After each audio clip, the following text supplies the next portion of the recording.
10, 9, 8, 7. RS-25 engines lit. 4, 3, 2, 1. The crew of Artemis II now bound for the moon. Just after 11 p.m. on Wednesday night, that was the sound of NASA's Artemis II mission taking off from the Florida coast.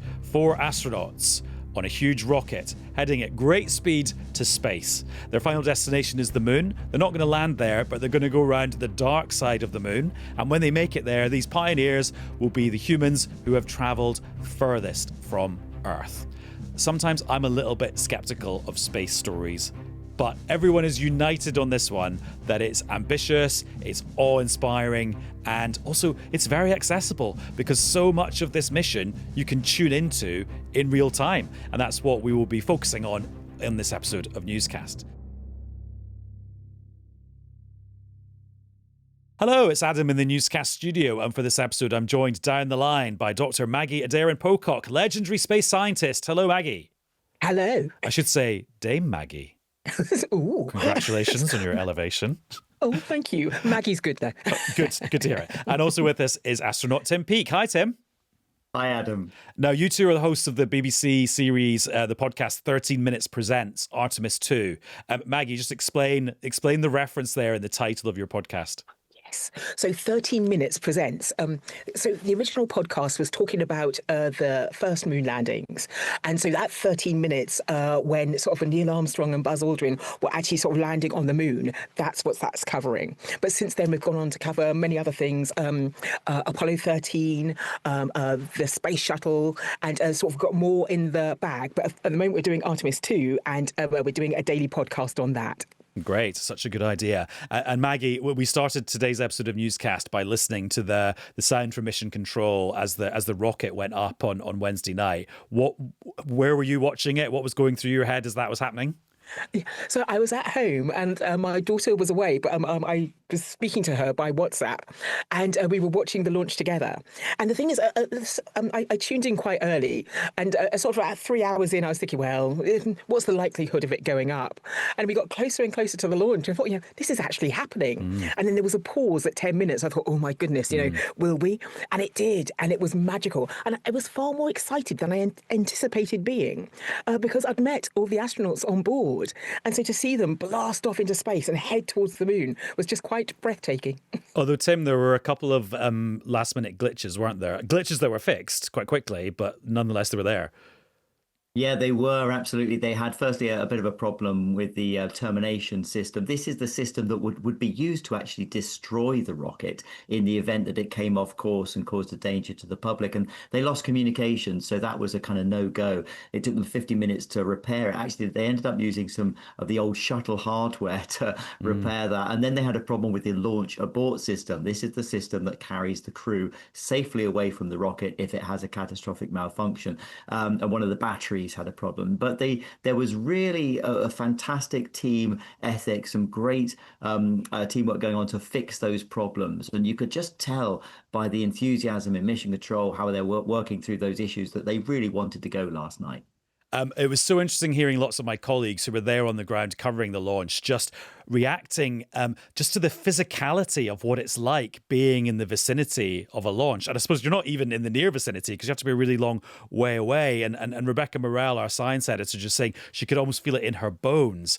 Tim, you know what it's like to actually be on board when that massive force is powered up. What does it feel like? Do you know, it was interesting. I was more nervous watching that rocket last night than sitting on top of a rocket myself, especially when you've got good friends on there. So when you're inside the rocket, yes, you feel the noise, you feel the vibration, you feel that acceleration, but quite quickly you're going faster than the speed of sound. So a lot of that noise is behind you. And actually, for the people watching the launch, they sometimes have a better experience, that visceral feeling of your chest feeling the vibrations from 22 million horsepower lifting you off the launch pad is quite something. So that would have been spectacular for the people in Florida last night. I mean, lots of us have felt like it's called the G-force, isn't it? When you're on a roller coaster. How much more than a roller coaster is it? It's quite a bit more, but it's more sustained. That's the point. So on a roller coaster, some of them you can pull 4Gs. That's 4 times your body weight. At the moment, we're all here on Earth experiencing 1G. But if we have a problem with the rocket, particularly during re-entry, we can go up to 9G. So we train in the centrifuge to practice how to withstand this G-force, how to do special breathing techniques so that we don't lose consciousness. So there is a real art to kind of tolerance with G and getting used to it. Oh, do you want to try and teach me the technique now? The breathing. Not that I'm planning to experience intense G forces on the way home, but So for astronauts, it's a bit different from fighter pilots. Fighter pilots are experiencing G in a different direction. The main problem with a fighter pilot is losing blood from the brain and losing that oxygen from the brain and passing out. For astronauts, we're lying on our back during launch and re-entry. So the problem for us is we feel that crushing force on our chest. So imagine 4 people, lie down on the floor and imagine 4 people, your same body weight, sitting on your chest.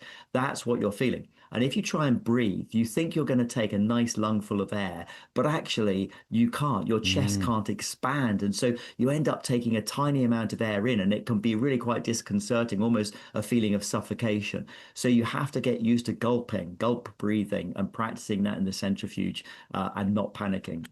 wow. This is like the most intense mindfulness class you can imagine. So now I know you two have just been recording the latest episode of 13 Minutes Presents, so I'm not sure if you're totally across what's happening right this second, but we're recording at about 3:20 on Thursday afternoon. Maggie, what sort of stage is the mission at the moment? Yes. So they've been up in Earth orbit for just over 20, well, actually just under 24 hours now. And the big question, I always see the Orion capsule a bit like a brand new camper van. And so this is the first time humans have been on board. So they're testing out all the systems. They had a bit of a glitch with the loo earlier. They are testing sort of the heating system. There was a lovely clip we showed where they're actually trying to find their luggage because they got a bit nippy and they couldn't find their jumpers. So they're sort of doing the sort of the housekeeping at the moment. But they're testing the system. And the next sort of exciting stage will be what they call the translunar injection. So they haven't decided if they're actually going to go to the moon yet. They need to make sure that all systems are go on board. But if that is the case, then they are orbiting the Earth. And what they'll do is they'll do this translunar burst, which will actually take them and propel them towards the moon. Yeah, Tim, I was quite surprised that it wasn't all done in one go, that there is quite a lot of time where they're going to be in Earth orbit before they start the next bit of the journey.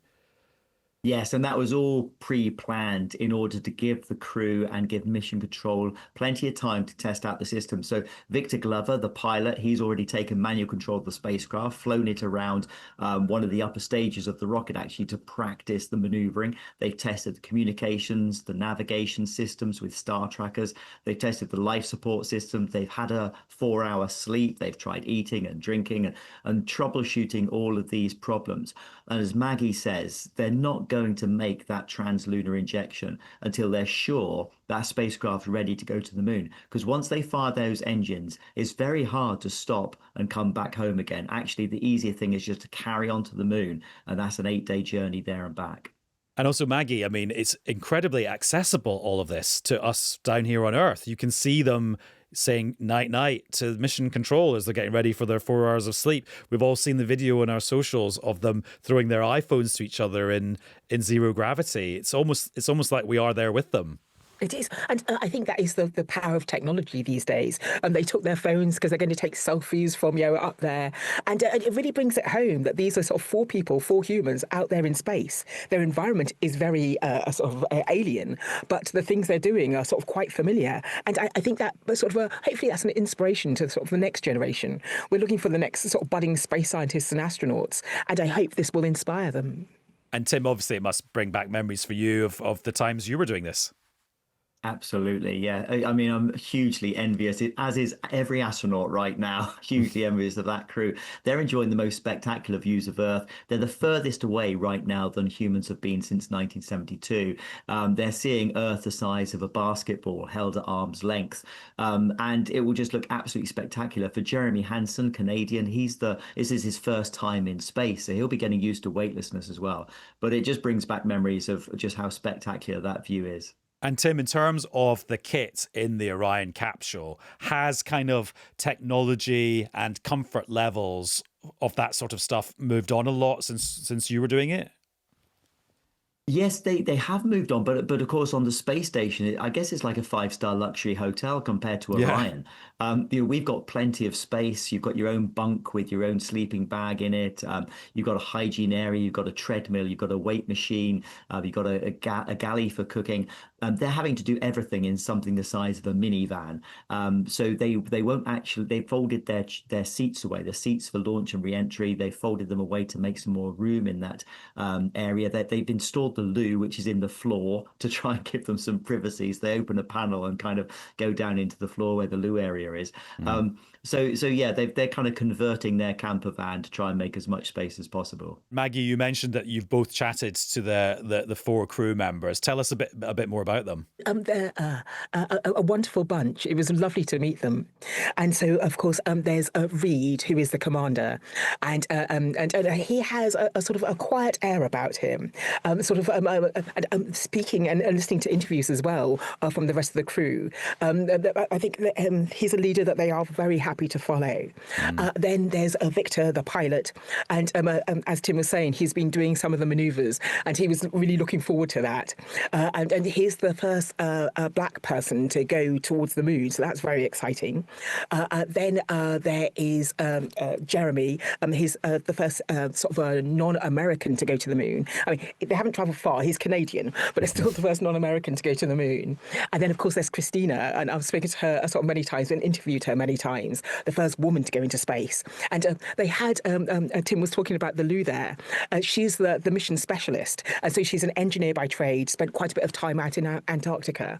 And when the Lou, they had some difficulties with it, she was the one who went and fixed it. So lovely to have an engineer on board.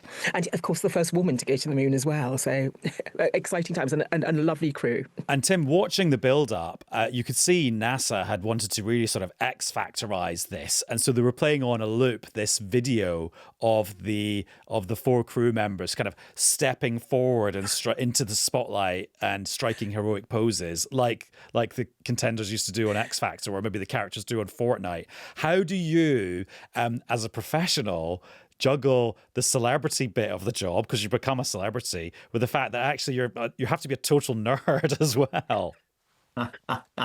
I know it is a bit of a juggling act. That crew, though, they understand as soon as you become an astronaut, you're also an ambassador for space.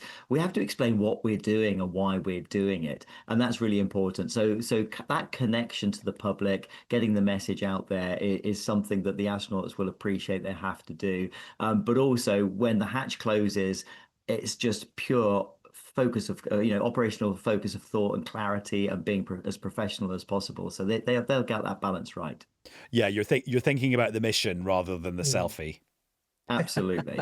Now, in terms of the mission, Maggie, just give us kind of the elevator pitch for why they're doing this. Yes. And so I'm quite excited by this mission because with the Apollo program, to me, it was a lot about saber rattling. It was about sort of demonstrating sort of prowess. It was quite political. This has the political elements, but now we're going to the moon with purpose. So Artemis II is part of a sort of a series of missions. Artemis I was testing the SLS, the Space Launch System, and the Orion capsule, but with no one on board. So it went up into space, it came back down. And so now we have sort of the Orion capsule, but with the four crew members on board, and they are going out towards the moon and then falling back to Earth, so they don't actually land on the moon. Then we'll have Artemis III, which will do further tests, but Artemis IV is the one I'm really excited about, because that's when we get boots on the ground on the moon. Now, before we do that, NASA plans to do that by about 2028, which might be a little optimistic. But before we do that, there's various bits of infrastructure that need to be set up. But yes, this is the long-term plan. It's quite interesting because people often ask why we're going back to the moon now. And we've had such a hiatus of over 50 years. But in that hiatus, space scientists like me were building sort of satellites and probes, some that went in orbit around the moon and some robotic missions that landed on the moon's surface. And one of the discoveries is frozen water at the moon's pole, South Pole. And so part of this mission and part of what Artemis II will be doing is they'll be going to the far side of the moon. That's the side of the moon that never faces towards the Earth. So they'll be seeing part of the moon that has never been seen by human eyes before. But one of the things they're trying to do is, I'd like to say it's like reconnaissance or trying to find a parking space. Where will the best places on the South Pole be to go and have a look? And so they've been trained in geology, they've got telescopes and cameras on board, and they'll be looking at this South Pole region in great detail to work out what might be the possible landing spots in the future. And Maggie, you talked about the infrastructure that needs to be put in place. We're going to be sending things up that just sort of hang about, waiting for a rendezvous in years to come, aren't we? Yes, and because we've got the Lunar Gateway, a sort of a space docking system, and that's why Victor was practicing some of the manoeuvres earlier, so we can actually dock to items in space and transfer people from a capsule like Orion to the lunar lander. And so all this infrastructure needs to be put in place before we get sort of the boots on the ground. But at the same time, there are lots of plans. And the thing is, I almost shake to say it because there've been plans to make a sort of a moon base, but these plans sort of go back before the moon landings. But it feels tantalizingly close at the moment.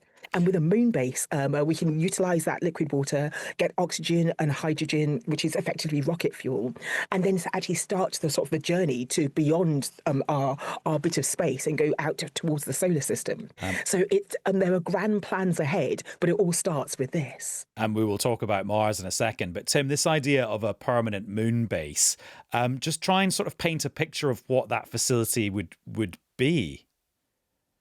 Well, as Maggie pointed out, one of the good things about the south pole of the moon is water ice. So you've got resources there that we can use. We need to protect ourselves from radiation. There are a number of ways you can do that. You can also think about using the regolith there, the lunar soil, and perhaps using 3D printing techniques to actually print out building blocks that could help to make a structure. Anything that you can use on the moon that saves you having to carry it there in a rocket and a spacecraft is going to be cheaper, simpler, and easier to do. So we're investigating how we can perhaps use these different techniques to provide some sort of structure, some sort of shelter there that will enable our scientists to live and work for months, maybe years even at a time at that research facility. But the moon was once part of Earth, so it's fascinating to be able to tell us more about our own planet and also to see what resources might be on the moon that can help us. So Tim, that thing about the moon being part of Earth, that's the idea that an asteroid hit the Earth, a bit of the planet was ejected and then went into orbit and became the moon. That's totally rock solid, if you pardon the pun, that theory now. Well, I think it's scientifically recognized. I'm going to hand over to Maggie. She's the expert on this one, but to my knowledge, it's recognized by the scientific community now as the most plausible explanation as to how we have a moon. I think saying it's unequivocally is always hard for a scientist, but this is the best theory we have at the moment. And it was more sort of a planet the size of Mars that collided with the early Earth. It ejected material, and so this planet, we call it Theia, and this ejection from the Earth sort of merged together to form sort of this new body. And the moon used to be a lot closer to us, and this moon is slowly spiraling away from us about the same rate our fingernails grow, so very slowly.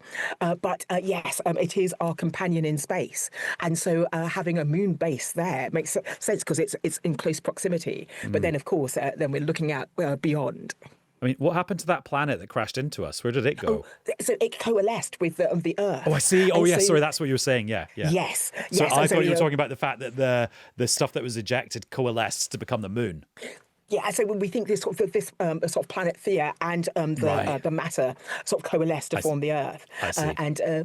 But it looks quite similar because if you look at the materials that the moon is made of, they have great similarities to the sort of thing we find here on Earth. That's one of the pieces of evidence to support the theory. And here's a bit of a philosophical question about the moon, Maggie. Does the moon and studying it tell us more about space and other planets, or does it actually tell us more about our own planet? Because it's a sort of like small mirror of ourselves, isn't it? It is, but also I see it as a time capsule. the solar system formed about 4.5 billion years ago, and then we had a sort of a massive movement of planets. There was a period called the Late Heavy Bombardment, where we had sort of planets moving around through the solar system. We have the formation of the moon, but the moon has virtually no atmosphere, and so it's like a time capsule, because anything that has landed on this moon's surface, it hasn't been weathered or eroded or sort of hit with rain or the things that happen to anything that's landed on Earth. And so when we go to the moon, we can actually look at those sort of those things that have landed on the surface and get an understanding of our early solar system and sort of beyond. So it's quite interesting in that respect. But then, yes, it is also our companion and governs quite a bit of what's going on, the dynamics of our Earth system, and more than the tides. So yes, I think it's doing both.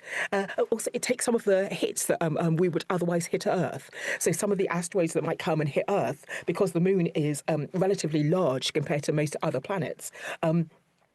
So our moon is relatively large compared to the size of our planet. It takes some of those hits. So I do see it as our companion in space, and it's taking some of the hits for us. And Tim, in terms of the moon being a stepping stone to the planet Mars, how much is that actually the plan? How much is just a sort of aspiration and a potential thing a long way down the line? It's very much the plan.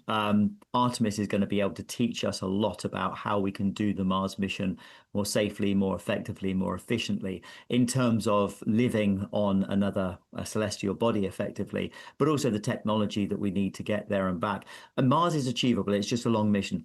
Put it into context, the space station's up at 400 kilometers. Now, that's not that far. You could drive there in a few hours. The moon is out at 400,000 kilometers. That's a 4-day journey. Mars is up to 400 million kilometers away. It's a long, long way away. And we think the first mission's likely to be a 3-year mission. So in order to embark on that kind of mission, you need to know a lot about the habitation modules, the food that you're going to eat, the water that you take there, the radiation shielding to protect your body as you travel outside of Earth's magnetosphere. So going to the moon, which is relatively safe in terms of proximity to Earth, you can have emergency return of that crew in just a few days. That's a great place to go and learn the lessons that we need to be able to more safely explore the solar system. But we're not that far away. I reckon by the late 2030s, early 2040s, we'll be seeing those first human missions to Mars, and that will be built on the lessons that we learned from the Artemis program. This feels like a bit of a grim question to ask, but the level of risk for a Mars mission, how low would it have to go for it to be ethical for us as a species to do it, Tim? Well, we're not looking at one-way trips to Mars. Yeah. Absolutely not. We're far better than that. We're cleverer than that. We're smarter. We can get crews there and back. In terms of risk, it's an interesting one. You have to accept some degree of risk. And certainly, we were all talking last night before the mission that there was quite a large amount of risk associated with this launch. The crews themselves, they understand that. They were talking quite candidly about that, how they'd addressed it with their families, for example. So yes, there will be risk involved in the Mars mission, but everybody would have worked really hard to mitigate that risk down to an acceptable level to get the job done. And Maggie, at the start of the conversation, you harkened back to the Apollo missions of the 60s and 70s, and you talked about the political climate then. And of course, the political climate there was the Cold War and the so-called space race between the US representing capitalism and the Soviet Union representing communism. What's the kind of the geopolitics of the space race of 2026? And so I think the saber rattling does continue, but I think there's a sort of a new superpower. So the USSR, as it was, and now Russia, is a sort of, I'd say, a third level player. So it's mainly between China and America now.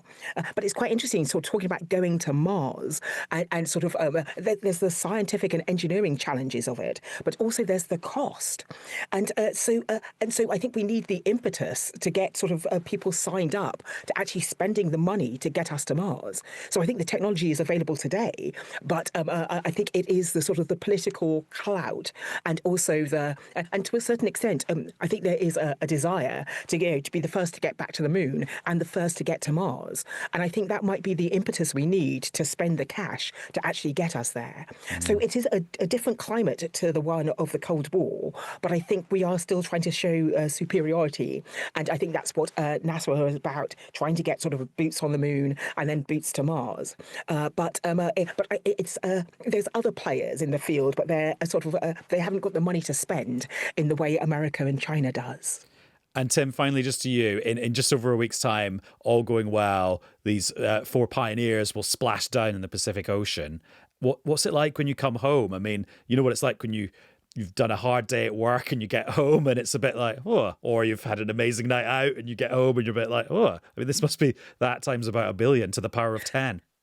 Yeah, there's definitely going to be a period of readjustment for the crew when they get back. It's going to be quite remarkable. They'll be utterly exhausted, but they'll be expecting that. You know, we send astronauts to space to work hard.